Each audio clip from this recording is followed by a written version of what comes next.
ভারতের কংগ্রেস নেতা রাহুল গান্ধী ও দলটির নেত্রী প্রিয়াঙ্কা গান্ধী ভদ্রকে আটক করেছে দিল্লি পুলিশ। আজ সোমবার সকালে দিল্লি নির্বাচন কমিশন দপ্তর অভিমুখে মিছিল নিয়ে যাওয়ার সময় তাদের আটক করে পুলিশ। বিহারের এসআইআর ও ২০২৪ সালের লোকসভা নির্বাচনে ভোটার জালিয়াতির অভিযোগ তুলে প্রতিবাদ মিছিলের কর্মসূচি ছিল বিরোধী ইন্ডিয়া জোটের। সেই মোতাবেক আজ বেলা 11:30টার দিকে পার্লামেন্ট ভবন থেকে নির্বাচন কমিশন ভবন অভিমুখে মিছিল শুরু হয়। মিছিলে অংশ নেয় রাহুল গান্ধী, প্রিয়াঙ্কা গান্ধী, শরদ পাওয়ার সহ ইন্ডিয়া জোটের নেতারা। লোকসভা ও রাজ্যসভার বিরোধী এমপিরাও মিছিলে যোগ দেন। দিল্লি পুলিশ জানিয়েছে এই মিছিলের জন্য আনুষ্ঠানিকভাবে অনুমতি নেওয়া হয়নি। পরে বেলা 11:15টার দিকে ভারতীয় সংবাদ মাধ্যমগুলোয় রাহুল, প্রিয়াঙ্কা সহ কয়েকজনকে আটকের খবর আসে।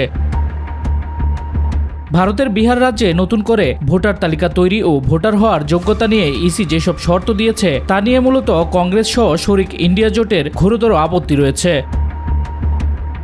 নির্বাচন কমিশন জানিয়েছে, বিহার রাজ্যে আগে ভোট হওয়ার জন্য যথেষ্ট হিসেবে বিবেচিত আধার কার্ড ও ভোটার কার্ড দিয়ে এখন আর চলবে না, বরং ভোটারদের 11 ধরনের প্রমাণপত্রের যে কোনো একটি দিতে বলা হয়েছে, যেমন জন্ম সনদ, পাসপোর্ট ও বন অধিকার সনদ বা সরকারি শিক্ষা সনদ। শামস তাবরিজ উচ্ছ্বাস, মাই টিভি।